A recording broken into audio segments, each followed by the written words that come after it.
Our second panel of the forum is going to touch on some very timely topics facing insurers and regulators. Are inclusion policies making a difference? Effects of DE&I on the insurance industry is going to be moderated by Anita Fox, Director of the Michigan Department of Insurance and Financial Services. Her panelists are Gerry, Director of Financial Regulation, Policy and Risk of the Central Bank of Ireland, Mark Lomas, Head of Culture at Lloyd's of London, and Chandara, Phanachone, Director of the Insurance Diversity Initiative at the California Department of Insurance. So please join me in welcoming our panel.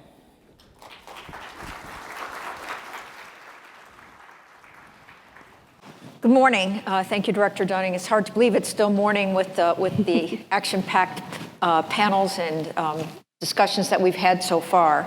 I just want to start by saying one of the great values of us getting together is so that we can identify common experiences that bind us across jurisdictions. So with that, I'd like to very much assure Shigeru that you are sitting in a room full of people who we'd be multimillionaires, but for the fact that our parents threw out our baseball cards. So we feel your pain and we'll move forward on this shared experience with you. So we have, as Director Dunning mentioned, a great panel here, and we've heard a lot about diversity, equity, and inclusion. So I'm really excited about the theme of this panel and the great panel that we have here.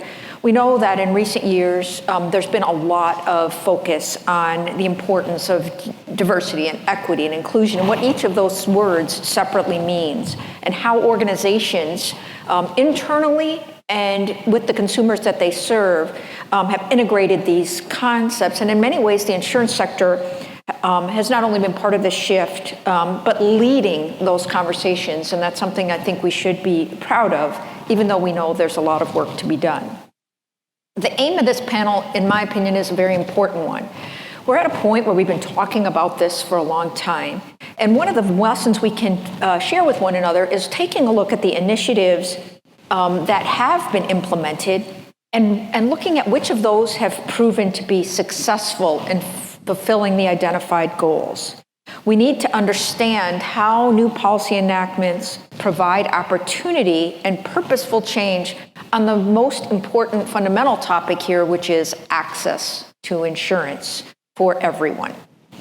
The risk and challenges of businesses across every sector, which means across the insurance sector, because we are tied to every business sector, every individual, everything that has anything to do with our economy, continues to grow, and that is not a jurisdiction-specific topic. It spans all jurisdiction. And while diversity, equity, and inclusion can look different in different jurisdictions based on societal factors and what's at issue there, we know that by talking about it in a more global way and sharing our experiences, which is really the spirit of this international forum, we can talk about cross-jurisdictional successes, pitfalls, and the continued business case for DE&I and insurance.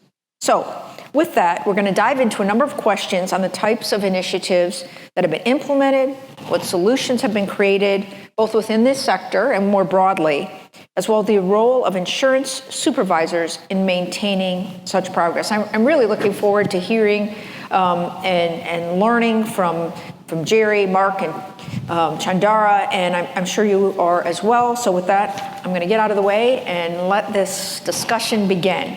So let me start with an opening question directed at the entire panel.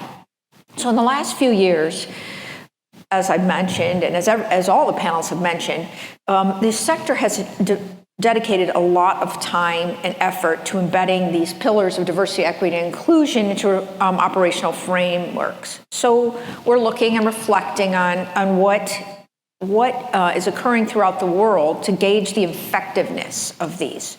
So the opening question for all is quite a straightforward one, as you can imagine from the title of this panel.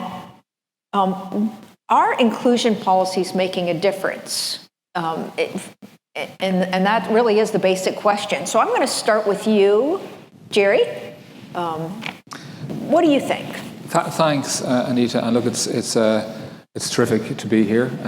Always brilliant to be back in DC, and particularly to be here at the NAIC's International Forum to discuss this topic. Thank you for the invite. Look, I think it is very much an ongoing discussion and journey.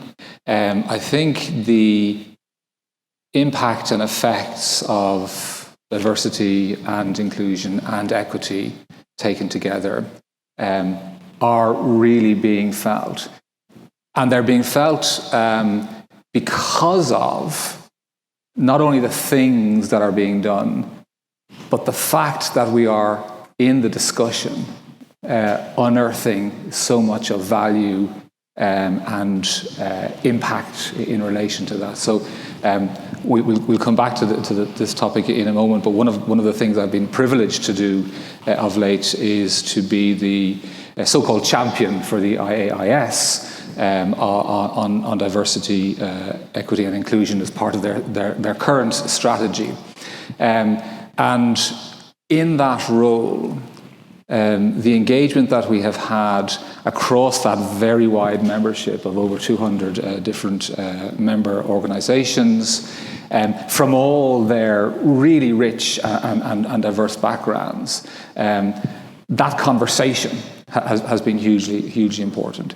I think very concretely then, when we look at both the sort of understanding and unpacking, as you referred to, Anita, the meanings of those different but integrated concepts of diversity, equity and inclusion, and then how they can deliver. And I think how they can deliver is the question that you're asking about. When you think about what they can deliver in terms of the governance and the decision making in firms, in terms of the culture of firms, and we hear maybe too often how culture eats strategy for breakfast, but culture, as we know, really matters. And then a current lens of some of the work that's going on in the IAIS in terms of consumer and policyholder and societal outcomes. And we heard Chiguro talk about sort of the new strategic focus on societal purpose. When you look at those three things together, the impact is being powerful. But we are on the journey. Now, I think if I think locally about where we are in my own jurisdiction in Ireland, we've had a kind of dedicated focus on this for the last 5 years, I would say, and we are seeing progress. So even on the very basic sort of data and statistics. So we use, for example, our prior approvals as a data source. And we see that the diversity levels are increasing, but not as fast as you would want them to increase, or as to the extent you'd want them to increase. But nonetheless, they are increasing. When you look at some of the supervisory work that we do, the thematic work, again, we can see 4 years ago, it was pretty average, not to say weak, what we were seeing in terms of the embedding of strategies and culture in firms. And it's getting better, and we need to come back and look at it. But it's an ongoing journey. Thank you for that. Mark, Lloyd's obviously a global presence, and so you have a kind of broad perspective. What can you tell us about your thoughts about whether these policies are making a difference? Sure. So, if I start with the history of Lloyd's, I promise this isn't going to take that long. Lloyd's is 388 years old. Most businesses don't last 5 years. Right? So what keeps an organization or a business or market going that long? At its heart, it's innovation. 1873, you have the first non-marine policies. 1911, the first kind of automotive policies. 1965, satellite policies, and on and on and on, cyber, et cetera, et cetera. At the heart of that is innovation. 1972, really key year in the Lloyd's calendar. Well, the first woman broker is at Lloyd's. 1978, the first person of color is at Lloyd's, the broker. And Lloyd's has had to keep up with these societal shifts because as society changed, expectations changed, the risk landscape changes. And then we fell a little behind, and 2019, there's a real focus on kind of diversity and culture at Lloyd's, and it causes a fast forward. 2020, we then get Black Lives Matter and a focus on Lloyd's and its history with transatlantic slavery. And then 2021, the pandemic hits. where you have the underwriting room, the kind of soul is Lloyd's, and yet everyone is working remotely. And what has that taught us? It's kind of taught us that inclusion, diversity is the heart of a globally sustainable market. And it's at the heart of innovation. And now we see through Lloyd's Lab, our incubator, we are seeing increasingly diverse contributors coming into that. One of my favorite examples is IVF Insurance. Organization called Gaia came through the Lloyd's Lab. Those two founders were not from insurance. They had experience of the IVF process. And so enabling perspectives to come into the insurance community, both as talent and as kind of creating products, is one of the ways that Lloyd's will sustain itself over the next century. And then globally, the Lloyd's market is growing quite fast in certain global areas. You need that understanding to facilitate business effectively. So it has had an impact, and it will continue having an impact. And I think the importance will only grow relative to the growth plans that we have globally. Chandara, you come from a state that is in its own right an enormous insurance market and a diversity laboratory. What's your experience? Thanks, Director Fox, and thanks to NAIC and IAIAS for having us. Let's see, public policy, as we've seen, is really a catalyst for social change, right? And I think here at the California Department of Insurance, thanks to the visionary leadership of Commissioner Ricardo Lara, we see that and we are a part of that. I have the honor and privilege of leading the Insurance Diversity Initiative at the California Department of Insurance. And we're part of the policy legislation branch because we realize that in order for change to be enduring and beyond the tenure of one insurance commissioner or even myself, we need to ensure that that change is codified in public policy.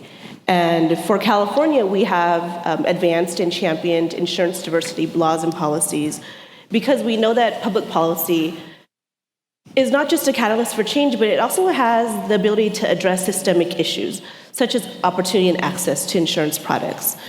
It has an opportunity to address decades of disparities that impact historically underrepresented and underserved communities. And for California, we are the largest insurance market in the United States. Insurance companies collect upwards of $413 billion from consumers. We're also the second largest in the entire world. So as Director Fox mentioned, we are in itself our own powerhouse. And I'm going to quote Spider-Man, with great opportunity and with great power comes great responsibility. And we recognize that. And we're all here in this room today because at the heart of the work that we do is consumer protection. And how do we do that? How do we better serve our consumers and our population who are increasingly diverse, whose needs continue to evolve? And we do that through public policy. And for California, because of the data that we've been able to collect, most of the public policies that we hinge on is really data transparency when it comes to insurance, supplier diversity, how much money are insurance companies spending with diverse businesses that are in the communities in which they operate, and then also looking at the demographics of their board, like who is in the boardrooms, who's missing from the boardrooms, right? I think the work that we do, it's all about understanding where the gaps are and how we could better address those gaps. And what better way to do that than through public policy? And so for us, it is making a difference. Is it at the rate that we want it to be? Definitely no. I think a lot of my colleagues here would agree. In California, when we started collecting this data, insurance companies reported that they spent $930 million with diverse businesses. And as of 2021, our data is telling us that that number has since gone up to $3.1 billion. But that still only represents roughly about 10% of an insurance company's total procurement budget when it comes to the amount of money they earmark for spending with diverse businesses. So there's more work to be done, and I'm excited to continue this conversation. Gerry, I'm going to come back to you so you can try and one-up Spider-Man. Good luck with that. But you talked a little bit about your role at the IAAS, and can you expound on that a little bit, what your experience in that role? In particular, why do you feel it's important for a global organization like the IAAS to keep these kind of conversations going? You mentioned the fact that we're talking about it, is already a step forward. So I'd really like you to expound on that a little. Thanks, Anita. Yeah, no, look, I'm really privileged and very grateful to have had the opportunity to for a little while now be the so-called champion for diversity, equity, inclusion at the IAIS. I should say that an awful lot of the heavy lifting was done by my predecessor in that role, which is Helen Rowell, who was the Deputy Governor of APRA in Australia, who did all the hard work and then reached retirement, and I very happily stepped into her shoes. And I think, look, one of the things that as we go on, and in all organisations, we try and find better ways to deal with the challenges we face. One of the things that strikes me a lot is the strength that you get and the impact from getting the horizontal and the vertical, let me say. And that applies to all our organisations, work well together. Something, for example, we find in supervision is that when we complement the vertical kind of sectoral supervision with the horizontal thematic, you get added bang for your buck. And I think the IAIS, in their wisdom and very happily, kind of saw that with their strategic themes, one of which was diversity, equity and inclusion, if they created these champion roles to kind of go across the work of the organisation, you really could get added bang for your buck. And I hope and I think that has kind of proved to be the case.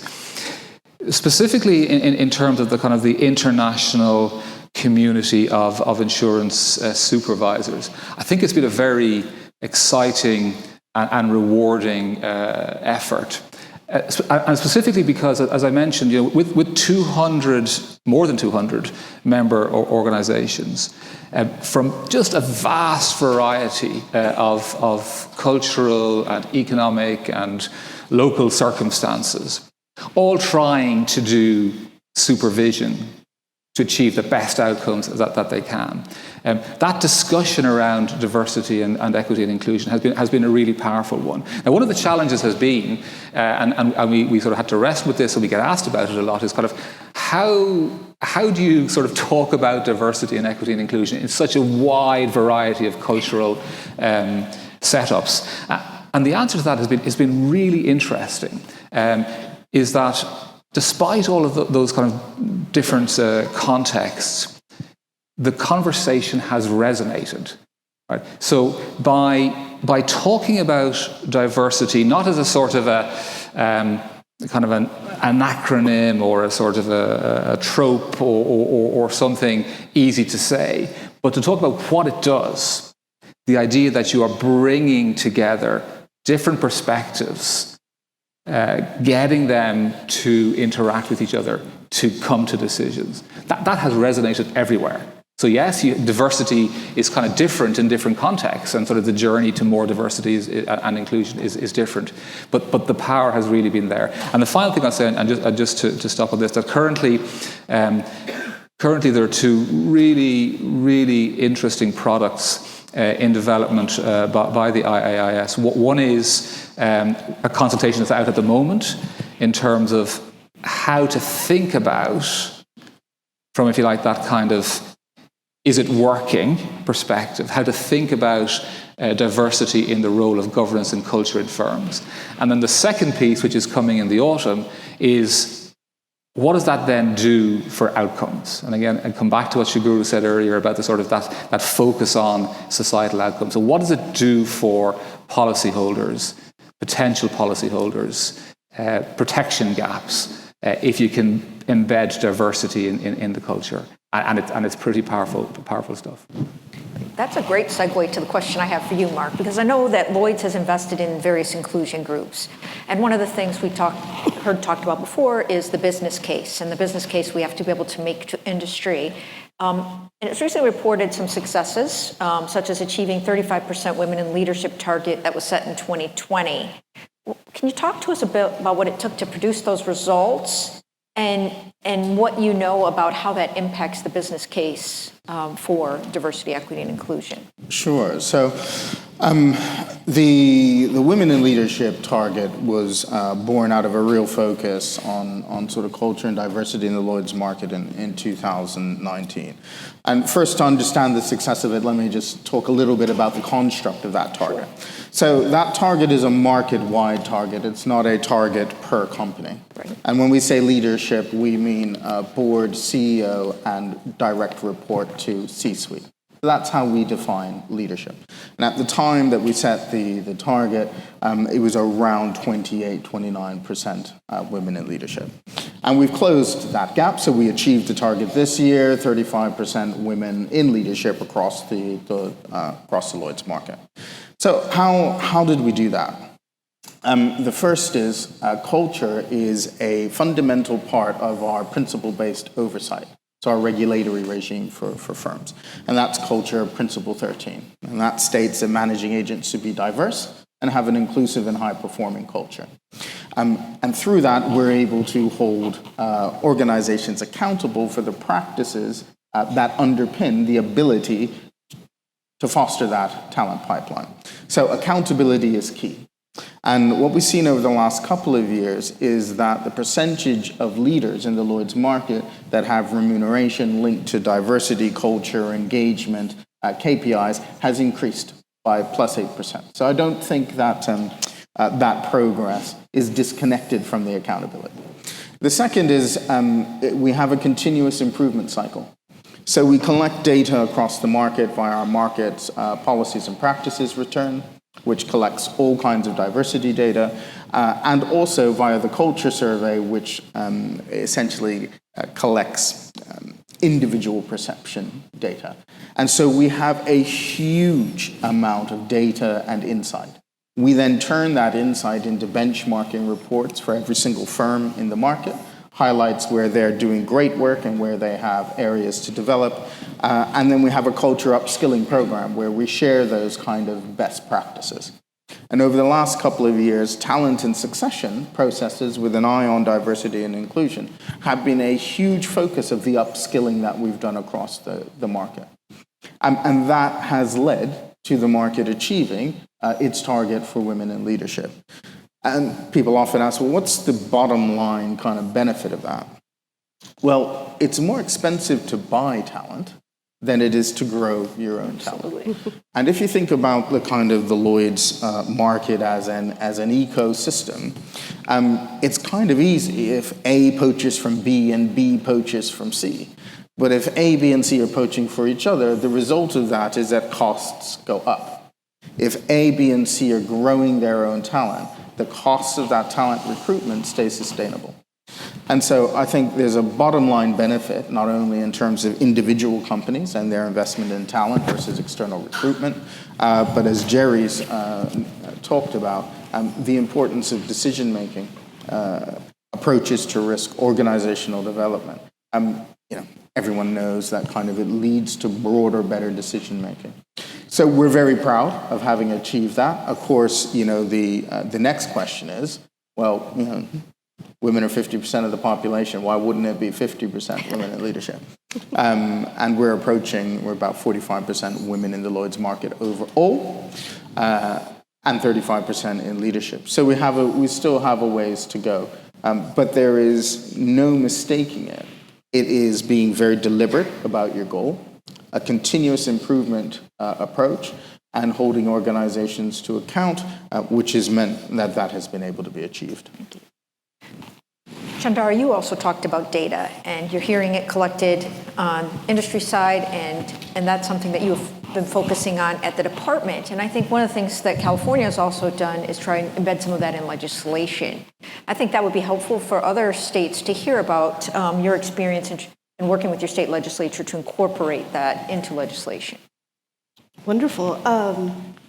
So similar to Mark and at Lloyd's, it's important to have data, right? And especially when it comes to understanding exactly what the insurance landscape looks like.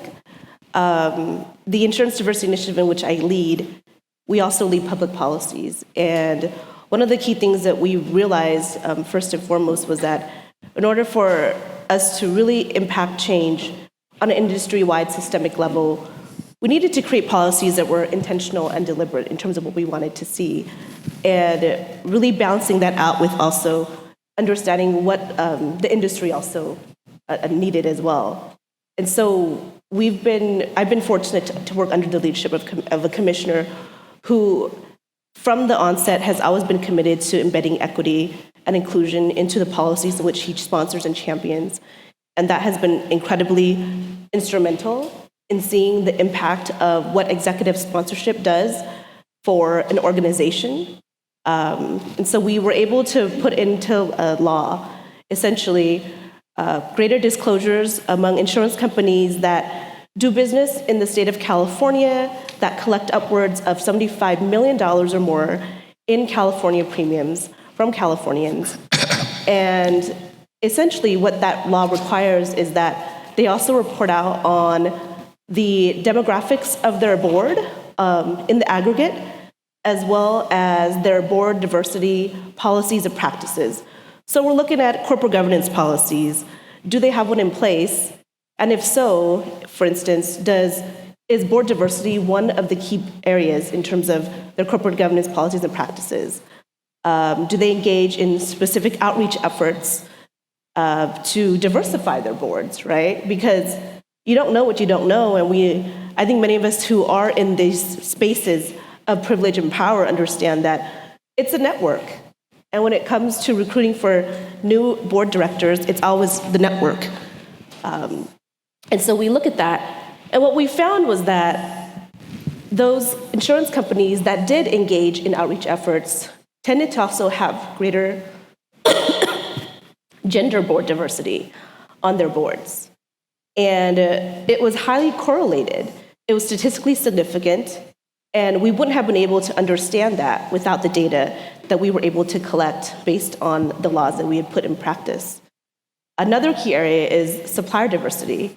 We also require companies to report out on their supplier diversity practices and policies, whether or not they have a program in place, whether their strategic plan of their entire organization even has supplier diversity built into those strategic plans. So looking at the alignment in terms of policies and practices.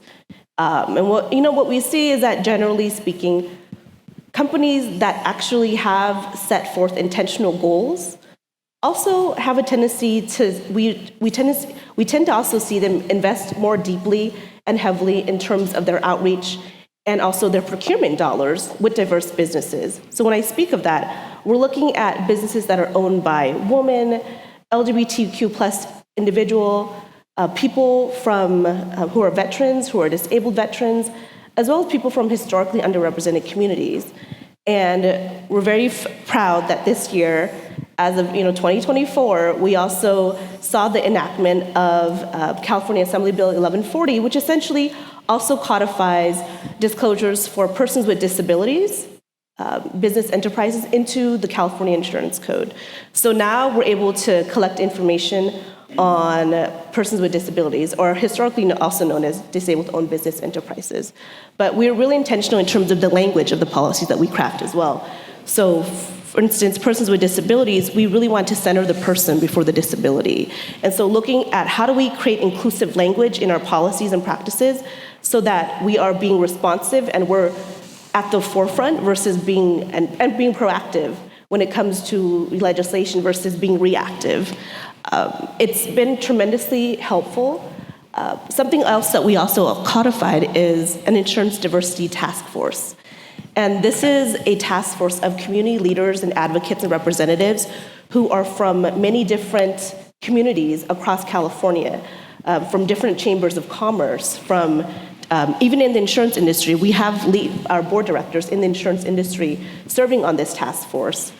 And because of all these perspectives coming together, we're able to have a more robust and thoughtful discussion in terms of what are the key issues that we should be looking at well ahead of the game. We crafted a strategic plan back in 2019, and then 2020 happened. And the world shut down. There was a global pandemic. There was a huge rise in racial justice movements, in companies looking at their DE&I practices and policies. And I was so proud of the work of our task force, because we had already been well positioned to address these changes head on. Had we not had a task force of diverse leaders who came to the table to provide their thought leadership and the recommendations on what we should be looking forward and ahead of, I don't think we would have been as successful in terms of navigating and managing these risks and these changes. Because what's the most constant thing in insurance is that you're always going to have some level of uncertainty. And there's always going to be new challenges that emerge. And so as a regulator, how do we position ourselves to be at the forefront of these challenges and to be innovative so that we could develop policy solutions to address systemic issues of access and opportunity? So talent obviously is a big question across all sectors, and it's certainly something we as regulators, United States, abroad, have talked about, in the difficulty of plugging gaps in the workforce with talented, diverse, qualified, whatever words you want to throw in there. Talent is a huge issue. And at the NAIC, we've begun looking at initiatives of what we could do. We started the NAIC Foundation, the New Avenues to Insurance Careers, as an outreach program. We've heard here about the cost of talent. We've talked about the benefits of it. So I'm going to start with you, Gerry. What should regulators and supervisors think of, how can we think outside the box to find individuals that may not know that pursuing a career in the insurance industry or insurance regulation can look like them in the future? How do we find those people, and how do we attract them? Yeah, it's a great topic, and the more the discussions currently go on around, for example, the climate transition, climate risk, innovation, and the harnessing of innovation to release its potential for kind of individual citizens' well-being and the good of the economy, the more that issue of getting the right talent comes back to the surface. And I think we're all in our various, and I very much like, Mark, you used the word ecosystem, and I think it's a really increasingly powerful way to think about whether it's the insurance ecosystem or the broader financial services ecosystem. It's a really powerful way to think about the outcomes that we're trying to achieve. And the more and more I see in the different ecosystems that question, which is how do we get the talent we need? Because we're a people business, right? Whether it's insurance or the wider financial services sector, we're wholly dependent on the quality of our people, and that quality in all respects. So a number of thoughts, and one of the powers of this conversation around diversity and inclusion and equity is that not only if you harness those, does it make the performance of your business better, but stepping back a bit, if you manage to internalize it well, it gives you a much stronger platform to really get the optimal talent for your business, and I think that's hugely important. Again, I think, Mark, you said like the importance of reflecting the societal makeup within your various organizations. Obviously, not only does that allow you to get the best talent, but also then to reflect to the best extent the nature of your customer and potential customer base. So, being more concrete, then when we look at this, and I speak specifically here to the Central Bank of Ireland, which is my closest knowledge, you've got to come at it from a multi-lens, multifaceted perspective. So when we talk about embedding diversity and inclusion in an organization, that's not just rhetoric. You've got to embed it, because it's only by embedding it that you then manage to get all of the lenses speaking together. So whether that is, for example, the partnerships you establish with different educational pipelines and educational and training providers, whether it is your focus on the training you give to your recruiters and how they approach these things, whether it is what you put in place, and this is really very important, so that you achieve through the inclusion lens an environment where people sort of not only come but feel involved, included, and want to stay. and want to grow. I mean, all of those things you have to do. I think the focus, you have to have that focus on statistics and data. And when we go out to firms, for example, and we see that actually the statistics are the data is kind of thin, it's kind of a veneer, then you know that's not working. So you've got to have the data, you've got to keep interrogating the data, and you've got to get better against that data. So it's across that whole range of things that I think you try to put in place the kind of the corporate identity, the true corporate identity, which basically says to people, you will want to work for us because what we're doing matters, and because we're aligned with your values, and because we want to reflect our society. And again, it's powerful and it works. I think that's a great segue to what another angle on this whole talent thing is. What's stopping people from being attracted to a career in insurance? How do we work together to change that? And basically, how do we change perceptions of the industry so it becomes a desired destination for talent? And I'm going to start with you, Mark, because you've talked about your culture strategy, where it's one of the pillars of your company. So what work's being done to kind of change that perception? I joke around sometimes that, on a plane, if you don't want someone to talk to you, you say, oh, I'd like to tell you what I do. I work in insurance. I'd really love to talk to you about that. And you can just see those AirPods, coming up. When I begin talking to students and talking about all the various things there are to do in insurance, it's well outside what they were ever thinking when they heard the word insurance. Tell me what you're doing at Lloyd's to change that perception. Sure. So, I started with Lloyd's in January 22, and an organization called Sybil in the UK just surveyed 15,000 school leavers and said, what industries do you want to go in? And there were kind of 16 top industries, and insurance was 10th. Well, 10 out of 16 isn't that great. But then I read the fine print, right? The fine print was that insurance had been included with wider financial services. I suspect, had we not been included in wider financial services, we wouldn't even have registered. And then in my job, look, I need to understand what people think about the market. And in London, the UK, you've got Lloyd's the optometrist, you've got Lloyd's the bank, and you've got Lloyd's of London, who hopefully our brand is Lloyd's, right? So I've talked to about 1,000 kids in my time at Lloyd's, and you get kind of 3 answers, and they say, what do you know about Lloyd's? Oh, you're the people with the black horse, right? The black horse, because Lloyd's Bank has a black horse in its advert. No, we're not the bank. Oh, that's a shame. I was told you make lots of money in banking. Okay. Are you the optometrist? I don't have eye problems. No, we're not the optometrist, right? And you get a sense that they know nothing about it. And yet, when you talk to these young people about how insurance is really central to solving problems and risks worldwide, absolutely, and facilitates business, they're like, that's pretty cool. Lloyd's of London insured Martin Luther King's motorcade when he couldn't get any insurance. Oh, that's pretty cool. And with all the geopolitical kind of instability we have at the moment, this is probably the first time in maybe 100 years, insurance is pretty cool. Right? It's definitely the coolest of the financial services. I always knew that.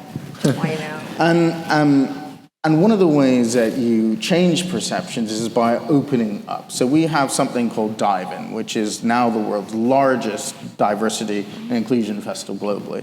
People participate from 97 countries, that's nearly half the globe. 35,000 people kind of participate every year. And that's a great brand. It's colorful, people know it as collaboration, innovation, etc. And we're starting to move that to a brand for talent. So we have Dive into Reverse Mentoring, which is the first of its kind. It's a global, cross-market reverse mentoring program connecting talent globally to senior leaders across our industry. That's a retention tool.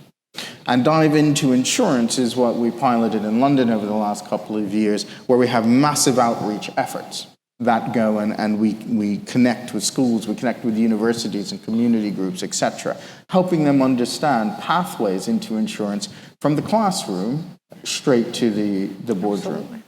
And that is really at the heart of it. And then there's right? You've excited people about the opportunity. How do you make sure those opportunities are open? And of course, early careers programs, apprentices, graduate programs have been a huge benefit to us in opening up the market. But we've been so poor at telling the story that sits behind insurance. And partly through Dive Into Insurance, that's what we're doing. We're telling that story. And over the next 3 years, we'll have a massive schools engagement program run by Lloyd, where we will be in schools across the UK doing exactly that, changing the story of insurance so that people see it as something that facilitates business worldwide and is central to solving some of the most complex problems that we have. It will take a while, but that I'm pretty sure is how we change perceptions over time. Chandara, what's been your thought about what we can do to change this perception and get people excited and attracted, as a great place to have a career? So I'll tell you about my story because I think that stories resonate and they also help break down a lot of barriers, right? And build connections. And so either you're in insurance because you grew up in it or you landed in it. That's usually the story that I hear about folks who are in this industry. I fell into insurance. I didn't grow up with, in insurance. My parents were refugees from Laos. The Vietnam War had ended, and they needed to find a better future for their children and their families. So they brought us here. And the first day that I started at the California Department of Insurance 6 years ago, I said, "Mom, I got a job with the Department of Insurance." And she said, "So you're selling insurance now? I don't want any. We already have it." And I bring that story up because my parents knew of insurance because they had to have it, and also because there were insurance agents in our communities that were always selling life insurance products to us. To this day, I still don't know if they know that I don't sell insurance. I never did sell insurance, but they know that I'm somehow making an impact in some way, shape, or form in the insurance industry. They also know not to refer relatives to me if they want, life insurance products. So I bring that story up because, as Mark mentioned, and as Gerry mentioned, perception is everything, right? When it comes to, in my previous life, I worked in undergraduate admissions, selling higher education to students. One of the things you learn early on is, one, they don't know what they don't know. Education awareness are cornerstones of anything if you want to share anything about anything, right? So, one, educating folks about what the insurance industry can offer, and certainly understanding who your audience members are. If we know that we want to recruit historically underrepresented individuals, let's go into these historic underrepresented communities. Let's start there, right? Really not expecting them to come to us, but us going to them. I'm really fortunate that I'm part of the NAIC, and at this amazing organization, I'm also the co-chair of the Member Diversity Leadership Forum. And essentially, it's a network of state insurance departments who want to share best practices with respect to diversity, equity, inclusion. And one of the things that we have laid out is our strategic plan. One of the key elements is building the pipeline. Representation is everything. Seeing is believing. That's why, when my kids see Spider-Man, they're like, "Oh my God, that's so cool, Mom," And when they see me, sometimes they're like, "Oh, okay, Mom, you're just right there." But it's believing, right? They believe, as children, we have a sense of this immense knowledge that we could achieve anything. And I think that if we could have that same impact on young people who we don't see at the table, who you don't see in this room today, that's really important. Having that same kind of impact with insurance, like understanding what does a career in insurance look like? Who should be in insurance? Why is insurance so important? I think making all of those resonate with people is going to be really critical because, I read somewhere that the Gen Z, right? These are the kids that grew up with internet all the time. I mean, their needs, their expectations, and their perceptions are vastly different from the society in which we grew up in. And it's really important to be cognizant of those needs and to recognize those needs as well, right? One of the key things that they do value is joining an organization that has values that are aligned with their own. And one of those key values is, do you have a commitment to diversity, equity, and inclusion? What does that look like? What does that look like for me? I think anytime we enter anything, the main question that always pops in my mind is, what's in it for me, right? So if we could make a better case, if we could tell our story much better in terms of what's in it for them, I think we'll have a better chance of making sure that we could expand the talent pipeline. And then when they're here, we also want to make sure that we grow that talent pipeline. Are there pathways to promotional opportunities? How easy is that? What does our board leadership look like, right? Who's creating policies in the boardroom? Our studies have found that, when you have more diverse leadership in corporate governance in the boardrooms, those types of leaders bring their own different perspectives, unique perspectives, valuable perspectives into the boardroom, and those perspectives cascade into policies and practices that then have a cascading impact on the entire organization which they're a part of.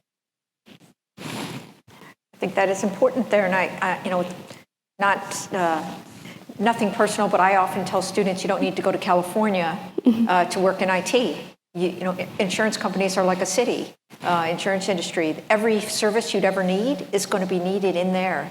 And this is a great place to look for all kinds of jobs, not just sales jobs. Although I will say that I'm pretty sure your mom eventually would have switched from whatever insurance agent she had and bought from you, as would the rest of the family. I think it was just her knee-jerk reaction, but I know you would have been able to convince her. All right, so let's talk a little bit. I'm going to stay with you, Chandara, because we talked about the data that you collect.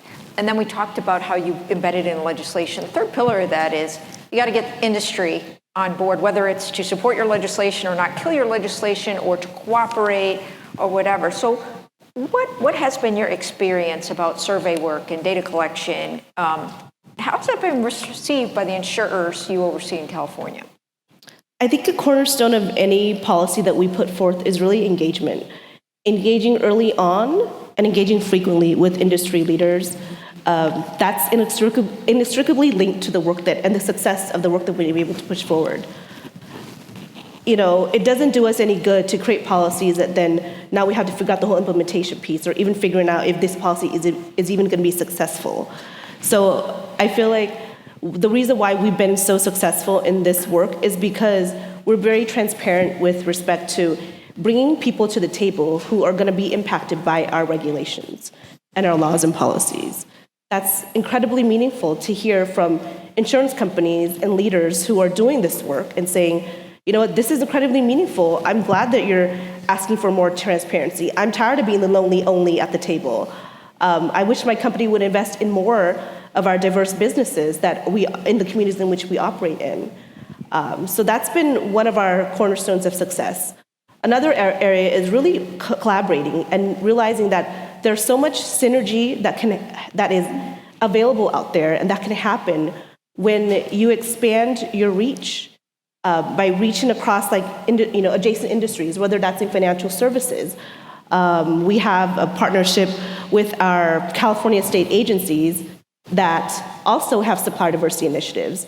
So we brought them into the fold and we established a coalition. So knowing that there's power in numbers, right? We're not the only ones doing this amazing work. We're finding out that even within the global community, there's a huge interest in this body of work. How can we leverage that? How can we create and explore potential partnerships? So bringing people into the fold early on and frequently has been incredibly and immensely successful. And then it doesn't stop with just data collection, right? A lot of consumers, and I'm sure all of you, given the fact that we work in this industry, but we're also consumers of this particular product of insurance, is that what do you do with all the data that you collect, Department of Insurance? And so we recognized that, and we said, you know what? You're absolutely right. We need to get better at distilling this information in a way that resonates with the people and consumers that we serve. And so in October of 2023, we launched our inaugural Insurance Diversity Index. And essentially what that does is it takes the data that we've collected from our California Insurance Diversity Survey, as well as our Community Investment Survey, and it creates a benchmark for companies that falls in 3 categories. So we're looking at their board diversity policies and practices, we're looking at their supplier diversity policies and practices, and we're also looking at their community investment practices. So the types of monies that they're investing in communities that will produce social and environmental benefit. So we take all that and we've established like a rubric, and basically we index that. And it enables consumers as well as industry leaders to benchmark their progress. And we had over 380 companies in this particular category, and about 122 of them earned a distinction on our Insurance Diversity Index. And the response we've gotten from industry leaders is that it's been really helpful to see where my company stands relative to other companies in this industry.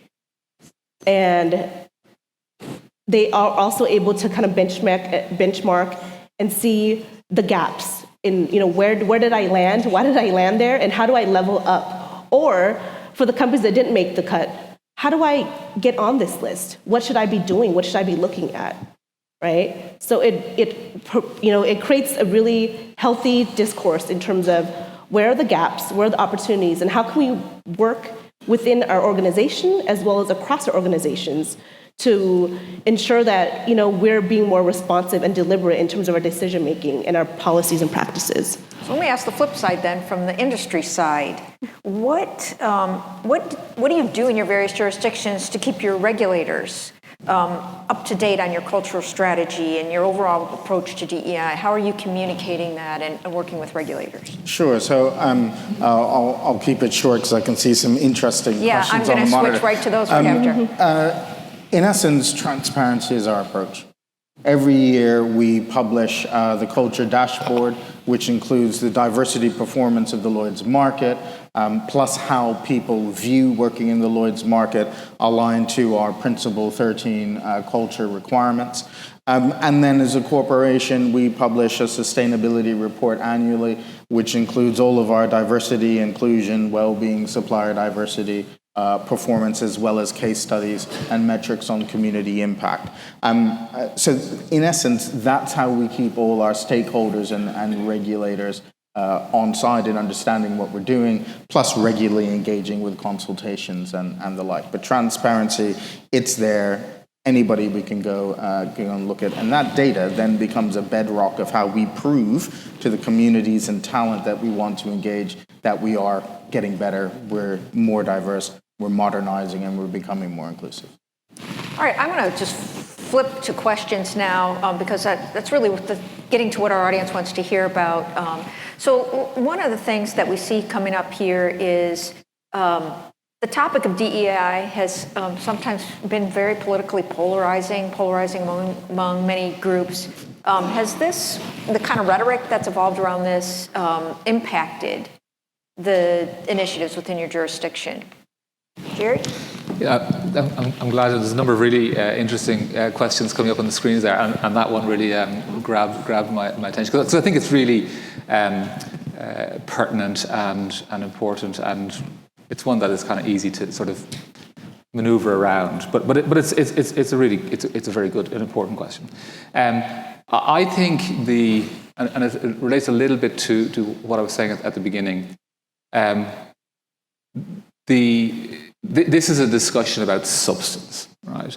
I think we have. So I'm always reluctant to kind of glibly talk about DEI because it almost immediately becomes a kind of an acronym for something that everyone thinks they know what it is. For me, the power of this and the force of it is in the concept of diversity, which I see being sort of nestled in sort of the enablers of inclusion and equity. And by inclusion, I mean you once you begin to achieve diversity in your organization, you need to be able to make people feel included, and you need to be fair, because otherwise it won't work. And for me then, and this is why, again, when I talked earlier about the sort of the 200 different member organizations of the IAIS and how rewarding and positive the discussion has been, it's because it has not been about sort of acronyms or wouldn't it be nice, but it's been about, well, what's underneath the idea of diversity? And it's about varied viewpoints. It's about different experiences. It's about a broad range of insights. And once you're in that territory, kind of the answer is there for you. You know, you're going to get better decisions. You're going to get better governance. You're going to get better risk management. So I think, yes, it is really something for us to be aware of. We can't, in this discussion, sound like we're saying, here's a good thing to do, let's go and do it. It has to be about the substance. It has to be about why this works and how it works. So I think that's how we come at it. Mark, I'm going to turn to you for the next question. Our audience is interested in knowing, how do you make sure that this reaches down, it's, you know, below the board, below leadership? And I know you talked about hitting that first line supervisor in your definition, but how do you make it incentivize it all the way through the organization so you can bring in the diverse talent from the ground up? Right. So I'll give you a very practical answer from what we do at the corporation. Number one, it's one of the 4 parts of the Lloyd strategy. Right. Number 2, all our senior leaders, 20% of their kind of bonus arrangements are around culture. That creates accountability. Individuals have performance management objectives, which are around engagement with culture, DE&I, etc. And that flows all the way down through the organization. So in a very practical way, engagement with the topic is systemized. And to do that, you have to have an open culture. Right? Disagreement is not a quasi-disciplinary issue. So speaking up, making sure we encourage a variety of perspectives, that is very important. And then it comes down to management competence. Managers are managing people. People are diverse. So why would you not be competent in managing diversity and inclusion? And that comes back to that explicit expectation and measuring that all the way through the performance management approach. And in our strategy, we're very clear. Right? Mm-hmm. It is enabling inclusive practices because that enables high performance. The two go together for an organization. Inclusion is not just being friendly and nice to people. It's accepting different points of view. It's being able to have that discussion, that disagreement respectfully so you get to the best decision. So that, for me, is the way we do that. We systemize it, and you don't forget that the end goal of it is high performance, whether that be for your consumers, your talent, your organization, an individual, or a team. So another question here is one we always ask when we put an initiative: how do we measure the impact of this? So as a regulator, Chandara, how do we know it's working? I think for us, we're fortunate that we're able to disseminate a survey every other year to measure the progress of our initiatives. And then currently right now, we're embarking on an economic impact report, specifically to look at supplier diversity. And based on the amount of money that insurance companies are spending with diverse businesses, what does that in fact mean in terms of job creation for the communities in which they're spending it in? So that's something that we have also been working on as well, and that we continue to work on. It's a reminder that diversity, equity, inclusion is a journey. We're not going to get it right off the bat, but it's something that if you're intentional about it, if you're purposeful about it, that's something that means a lot, right? Because then you are able to really see it through and follow through, and that's ultimately what's important. So interesting question up here, sort of philosophical, is we talked about the business case, and we do try and make that, especially to industry, because they're profit-driven. But is there a moral imperative here, and is there a place in this discussion and in our initiatives to bring in the idea of a moral imperative? Who wants to tackle moral imperatives? Well, I'll have a Go ahead.